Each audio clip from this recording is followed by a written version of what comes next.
আসসালামু আলাইকুম। এটিএন বাংলা সংবাদে সবাইকে স্বাগত জানাচ্ছি। তানিয়া ইসলাম রাত্রি। শুরুতেই বিআরবি কেবলস সংবাদ শিরোনাম। পর্যটন, খাদ্য, জ্বালানি ও স্বাস্থ্য খাতে থাই বিনিয়োগের আহ্বান শেখ হাসিনার। রোহিঙ্গা প্রত্যাবাসনে সহযোগিতার আশ্বাস থাইল্যান্ডের। সরকারি পাসপোর্টধারীদের জন্য ভিসা অব্যাহতি চুক্তি দুদেশের। মৌসুমের সর্বোচ্চ তাপমাত্রা চুয়াডাঙ্গায় 42.7 ডিগ্রি। 75 বছর রেকর্ড ভাঙল তাপপ্রবাহ।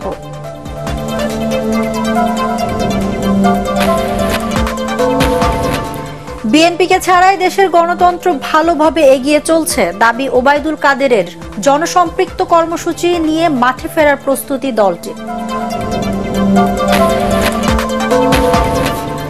এবং ভল্ট থেকে টাকা আত্মসাতের কথা স্বীকার ব্যাংক ক্যাশিয়ারের। পাবনায় অগ্রণী ব্যাংকের 3 কর্মকর্তা গ্রেফতার।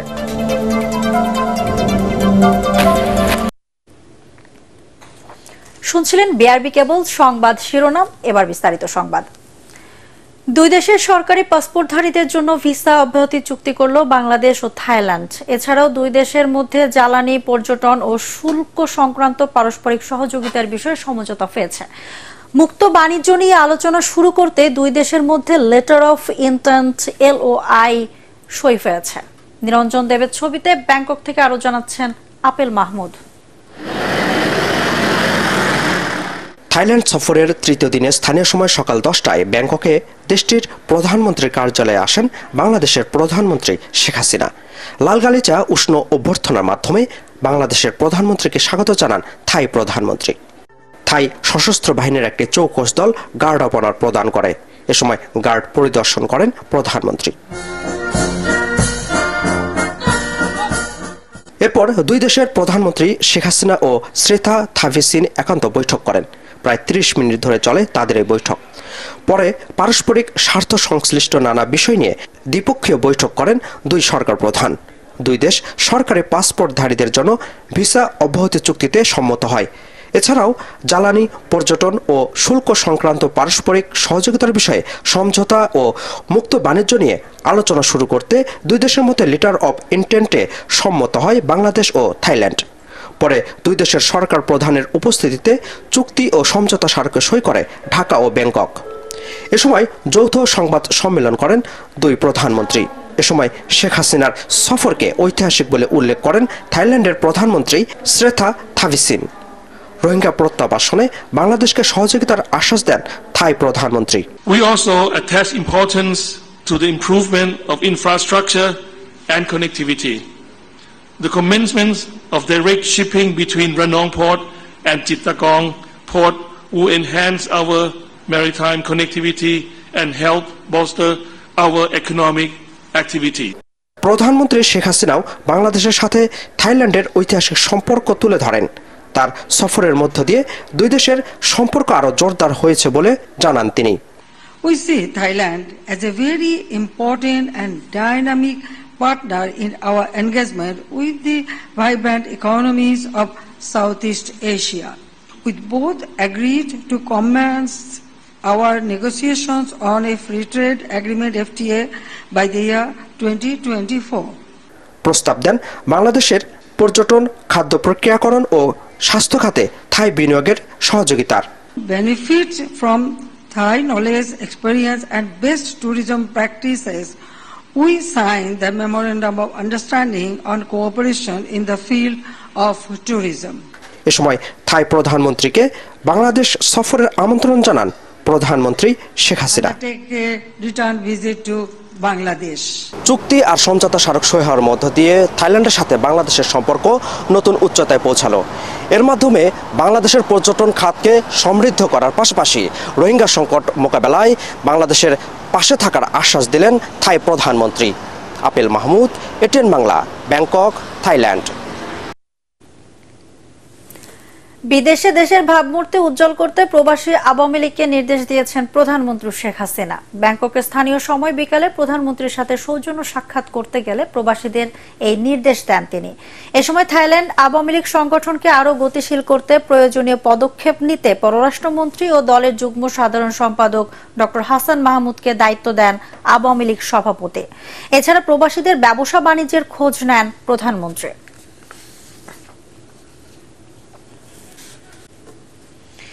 ৭৫ বছরের মধ্যে এবারের তাপপ্রবাহ রেকর্ড ছাড়িয়েছে বলে জানিয়েছে আবহাওয়া অফিস। শুক্রবার দেশের সর্বোচ্চ তাপমাত্রা রেকর্ড করা হয়েছে চুয়াডাঙ্গায় ৪২.৭ ডিগ্রি সেলসিয়াস। তীব্র তাপদাহ আরও সপ্তাহখানেক অব্যাহত থাকার পর আগামী মাসের শুরুতে দেশের অধিকাংশ এলাকায় কালবৈশাখী ঝড়ের সম্ভাবনা রয়েছে বলে পূর্বাভাস আবহাওয়াবিদদের। এতে তাপমাত্রা কিছুটা কমে স্বস্তি আসতে পারে জনজীবনে। তরিক ইসলামের রিপোর্ট। প্রকৃতিতে মুগ্ধতা ছড়াচ্ছে কৃষ্ণচূড়া, তবে রেকর্ড ছোঁয়া তাপদাহে বিপর্যস্ত জনজীবনে তা উপভোগের আপাতত কোনো সুযোগ নেই। রাজধানী ঢাকা সহ বাংলাদেশের ৪৫টিরও বেশি জেলার উপর দিয়ে বইছে তীব্র তাপপ্রবাহ। দিনের তাপমাত্রা কয়েক ডিগ্রি বেড়ে ৪০ ডিগ্রি ছাড়িয়েছে। গরমে হাঁসফাঁস জনজীবন। আবহাওয়া অফিস বলছে চুয়াডাঙ্গা, কুষ্টিয়া, যশোর, রাজশাহী অঞ্চলে তাপপ্রবাহ সবচেয়ে বেশি, যা আসছে দিনগুলোতে আরও বাড়তে পারে। অন্যান্য বছর যদি তাপপ্রবাহের কথা বলি, সেক্ষেত্রে কিন্তু এত লম্বা সময় কিন্তু আমাদের তাপপ্রবাহ ছিল না, অর্থাৎ সারা দেশব্যাপী এবং একটা দীর্ঘ সময়, যেটা বলতে গেলে প্রায় ৭৫ বছর পর কিন্তু এরকম এই লম্বা সময় আমাদের এই তাপপ্রবাহের অবস্থাটা এটা বিরাজ করছে, যেটা কোথাও কোথাও সিভিয়ার থেকে অতি সিভিয়ার পর্যন্ত তাপপ্রবাহ যেটা বিরাজ করছে, সেটা কিন্তু অনেক লম্বা সময় ধরে চলছে এই বছর। আবহাওয়াবিদরা বলছেন স্বস্তির বৃষ্টির দেখা পাওয়া যেতে পারে আগামী মে মাসের শুরুতে। দেশ জুড়ে হতে পারে কাল বৈশাখী ঝড়। সেক্ষেত্রে তাপমাত্রা কিছুটা কমে প্রকৃতিতে আসতে পারে স্বস্তি। মে মাসের শুরুর দিকে অর্থাৎ ২ তারিখেই দেশের বেশিরভাগ জায়গায় বৃষ্টিপাতের শুরু হওয়ার সম্ভাবনা রয়েছে। বৃষ্টিপাত বলতে কালবৈশাখী ঝড়ের সম্ভাবনা রয়েছে। মে মাসের শুরুতে হিটওয়েভ যে একেবারে দেশ থেকে বিদায় নেবে সেরকম না, কিন্তু এখন যেরকম অস্বস্তিকর অবস্থা, অর্থাৎ সেটা সিভিয়ার থেকে ভেরি সিভিয়ার পর্যন্ত রয়েছে, সেটা কমে গিয়ে কোথাও কোথাও মৃদু বা মাঝারি ধরনের হিটওয়েভের সম্ভাবনা রয়েছে। গরমের স্বাস্থ্য ঝুঁকি এড়াতে জরুরি প্রয়োজন ছাড়া বাইরে বের না হওয়ার পরামর্শ জনস্বাস্থ্য বিশেষজ্ঞদের। এদিকে তীব্র তাপপ্রবাহ থেকে মুক্তি চেয়ে বৃষ্টির জন্য বাইতুল মোকাররম সহ দেশের সকল মসজিদে অনুষ্ঠিত হয় বিশেষ দোয়া ও মোনাজাত। তরিক ইসলাম, এটিএন বাংলা, ঢাকা। উপজেলা পরিষদ নির্বাচন সংঘাতমুক্ত রাখতে আওয়ামী লীগ সচেষ্ট থাকবে বলে জানিয়েছেন দলের সাধারণ সম্পাদক ওবায়দুল কাদের। তিনি বলেন, দলীয় নির্দেশনা অমান্যকারীদের বিরুদ্ধে সময়মতো ব্যবস্থা নেওয়া হবে। ধানমন্ডিতে দলীয় সভাপতির কার্যালয়ে সাংবাদিকদের সাথে মতবিনিময়ে সাধারণ সম্পাদক দাবি করেন, বিএনপিকে ছাড়াই দেশের গণতন্ত্র ও নির্বাচন ব্যবস্থা ভালোভাবেই এগিয়ে যাচ্ছে। রিপোর্ট করছেন আদ্দিন সজীব। শুধু স্বজন নয়, উপজেলা পরিষদ নির্বাচনে অনেক মন্ত্রী এমপি তাদের পছন্দের প্রার্থীর পক্ষে নানাভাবে প্রভাব বিস্তার করছেন, এমন অভিযোগ আওয়ামী লীগের তৃণমূলের। স্থানীয় প্রশাসনের সঙ্গে নির্বাচন কমিশনের বৈঠকেও এমন অভিযোগ উঠে আসে। এই পরিস্থিতিতে শঙ্কা জেগেছে উপজেলার ভোট তাদের প্রভাবমুক্ত রাখা নিয়ে। আওয়ামী লীগ সাধারণ সম্পাদক ওবায়দুল কাদের বলছেন, নজর রাখা হচ্ছে কে কি করছেন, সময় মতো নেওয়া হবে সাংগঠনিক ব্যবস্থা। নির্দেশনা মান্য হলে যাও বা সময় মতো ব্যবস্থা নেওয়া হবে, এ কথা কিন্তু আমি বলেছি। আর সংঘাত আশঙ্কা হয়তো করতে পারেন, তো সংঘাত যাতে না হয় আমাদেরও দায়িত্ব আছে, আমরা আমাদের প্রয়াস অব্যাহত। উপজেলা নির্বাচনে বিএনপির অবস্থান নিয়ে ওবায়দুল কাদের বলেন, এখনো তাদের বোধোদয় না হয় তারা ডামি দলে পরিণত হচ্ছে। বিএনপির নেতিবাচক রাজনীতির মধ্যেও দেশের গণতন্ত্র ও নির্বাচন ব্যবস্থা জনগণ এগিয়ে নিচ্ছে বলেও দাবি তার। এখন বিএনপি যদি নিজেদের বোধের উদয় ঘটিয়ে নির্বাচন ও গণতন্ত্রের পথে ফিরে না আসে, তাহলে একসময় রাজনৈতিক দল হিসাবে তারা নিজেদের উপযোগিতা হারাবে এবং দামি রাজনৈতিক দল হিসাবেই তাদের পরিচয় আরো জোরাবে। এদিকে তীব্র তাপপ্রবাহে নগরবাসীকে স্বস্তি দিতে রাজধানীর বিভিন্ন স্থানে আওয়ামী লীগ ও অঙ্গ সংগঠনের পক্ষ থেকে বিশুদ্ধ পানি ও ছাতা বিতরণ করা হয়। আদ্দিন সজীব, এটিএন বাংলা, ঢাকা। বাংলাদেশে গণতন্ত্র হরণ, সীমান্তে নিরীহ মানুষকে গুলি করে হত্যা সহ ভারতের আগ্রাসনের বিরুদ্ধে দেশের মানুষ তাদের সামাজিকভাবে বয়কট করছে। জাতীয় প্রেস ক্লাবের সামনে প্রতিবাদ সমাবেশে বিএনপি চেয়ারপারসনের উপদেষ্টা জয়নুল আবেদিন ফারুক এই কথা বলেন। প্রশাসন আইন শৃঙ্খলা বাহিনীকে ব্যবহার করে আওয়ামী লীগ জোর করে ক্ষমতায় টিকে আছে বলেও অভিযোগ করেন তিনি।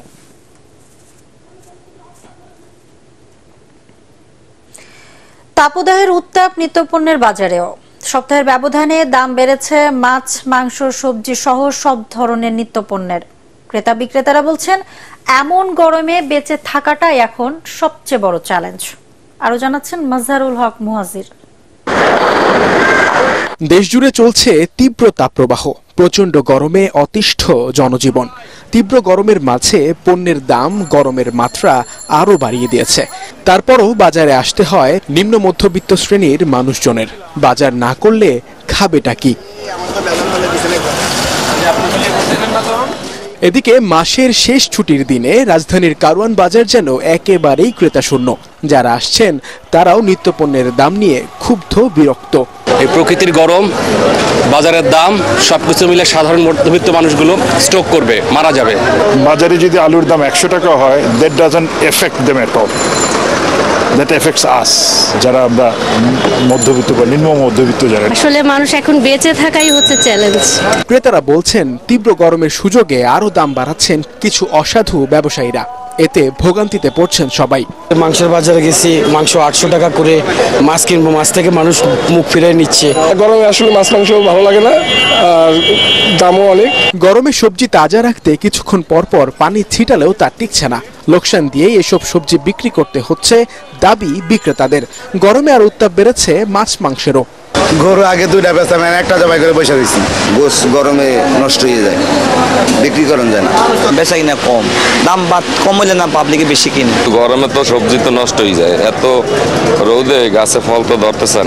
আমি যে মালগুলো আনি সব রোদে মানে জৈলা সারকার হয়ে যাইতেছে। সবজি মনে করেন সকালে কিনলে দুপুরে মনে করেন শুকিয়ে থাকে, একবারে শুকিয়ে। এই যে দেখেন দড়ি হয়ে গেছে। নিত্যপণ্যের অস্থির বাজার নিয়ন্ত্রণে নিয়মিত বাজার মনিটরিং এর দাবি ক্রেতা বিক্রেতা উভয়েরই। মাজহারুল হক মুহাজির, ATN বাংলা, ঢাকা। পাবনার সাথিয়ায় অগ্রণী ব্যাংক কাশীনাথপুর শাখার ভল্ট থেকে 10,13,62,378 টাকা আত্মসাতের অভিযোগ পাওয়া গেছে। এ ঘটনায় ব্যাংকের প্রধান 3 কর্মকর্তাকে কাশীনাথপুর শাখা থেকে গ্রেপ্তার করা হয়েছে। তারা হলেন ব্যাংকের কাশীনাথপুর শাখার প্রিন্সিপাল অফিসার আবু জাফর, শাখা ব্যবস্থাপক হারুন বিন সালাম ও ক্যাশিয়ার সুব্রত চক্রবর্তী। প্রাথমিক জিজ্ঞাসাবাদে ক্যাশিয়ার সুব্রত চক্রবর্তী টাকা আত্মসাতের কথা স্বীকার করেছেন। এ ঘটনায় অগ্রণী ব্যাংক পাবনা আঞ্চলিক শাখার উপমহাব্যবস্থাপক রেজাউল শরীফ বাদী হয়ে সাথিয়া থানায় মামলা করেছেন। পরে তাদেরকে আদালতে পাঠিয়েছে পুলিশ।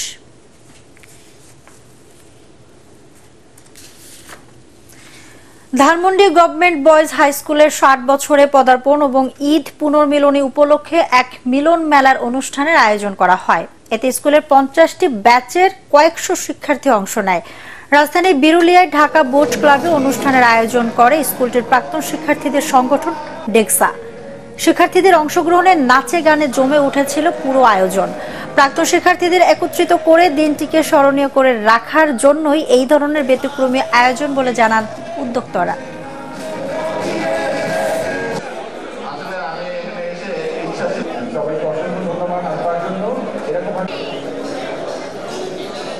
ষাট বছর পূর্তি হবে, তো এই পূর্তিটাকে আমরা সাফল্যমণ্ডিত করার জন্য আগামী 1 বছর ধরে কিছু অনুষ্ঠানের আমরা আয়োজন করেছি। তার শুরু এটা।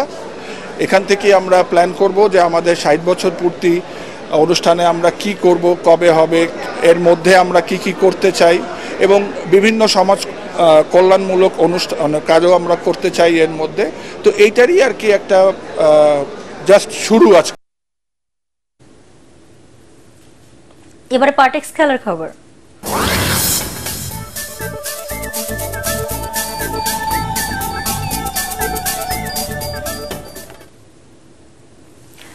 প্রিমিয়ার ডিভিশন ক্রিকেট লিগে সিটি ক্লাবকে 87 রানে হারিয়েছে রূপগঞ্জ টাইগার্স ক্রিকেট ক্লাব। বিকেএসপিতে রেলিগেশনের ম্যাচের আগে ব্যাট করে 91 রানে 5 উইকেট হারিয়ে এক পর্যায়ে বিপদে পড়ে রূপগঞ্জ, কিন্তু ষষ্ঠ উইকেটে 130 রান যোগ করেন শামসুর রহমান শুভ আর সালমান হুসাইন ইমন। 59 করে ইমন ফিরলেও 115 বলে 101 রানের ইনিংস খেলেন শুভ, তাতে 257 রান তোলে রূপগঞ্জ। জবাবে 41 ওভার 1 বলে 170 রানে থামে সিটি ক্লাবের ইনিংস। 52 রান করেন মইনুল ইসলাম, 3টি করে উইকেট নেন সোহাগ গাজী আর মহিউদ্দিন তারেক। বাংলাদেশ প্রিমিয়ার লিগ ফুটবলের শেখ রাসেল ক্রীড়া চক্রকে 1-0 গোলে হারিয়েছে ঢাকা আবাহনী লিমিটেড। শেখ রাসেলের ঘরের মাঠ কিংস অ্যারেনায় দুই দলই গোলের একাধিক সুযোগ পায়, কিন্তু স্ট্রাইকারদের ব্যর্থতায় 73 মিনিট পর্যন্ত গোলশূন্য থাকে ম্যাচ। এরপর 74 মিনিটে ব্রাজিলিয়ান মিডফিল্ডার ব্রুনোর একমাত্র গোলে জয় পায় স্টুয়ার্ট কর্নেলিয়াসের দল। এই জয়ে চিরপ্রতিদ্বন্দ্বী মোহামেডান স্পোর্টিং ক্লাবের সাথে ব্যবধান কমালো আবাহনী। 13 খেলার শেষে তাদের পয়েন্ট এখন 25। এক ম্যাচ কম খেলায় সাদা কালোদের সংগ্রহ 26, 31 পয়েন্ট নিয়ে শীর্ষে কিংস। আরেক খেলায় রহমতগঞ্জের বিপক্ষে 2-1 গোলের অনায়াসে জয় তুলে নিয়েছে ফর্টিস এফসি। শেষ করার আগে বিআরবি কেবল সংবাদ শিরোনাম আরেকবার। পর্যটন, খাদ্য, জ্বালানি ও স্বাস্থ্য খাতে থাই বিনিয়োগের আহ্বান শেখ হাসিনার। রোহিঙ্গা প্রত্যাবাসনের সহযোগিতার আশ্বাস থাইল্যান্ডের। সরকারি পাসপোর্টধারীদের জন্য ভিসা অব্যাহতি চুক্তি দুই দেশের। মৌসুমের সর্বোচ্চ তাপমাত্রা চুয়াডাঙ্গায় 42.7 ডিগ্রি, 75 বছর রেকর্ড ভাঙল তাপপ্রবাহ।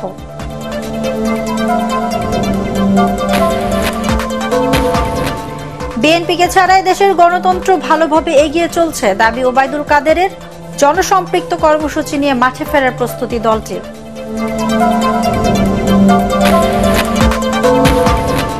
এবং ভোল্ট থেকে টাকা আত্মসাতের কথা স্বীকার করল ব্যাংক ক্যাশিয়ার। পাবনায় অগ্রণী ব্যাংকের 3 কর্মকর্তা গ্রেফতার। দর্শক, পরবর্তী সংবাদ দেখার আমন্ত্রণ জানিয়ে এখনকার মতো শেষ করছি। এটিএন বাংলা সংবাদ ইউটিউবে দেখতে ব্রাউজ করুন youtube/ATN বাংলা নিউজ। ধন্যবাদ সবাইকে।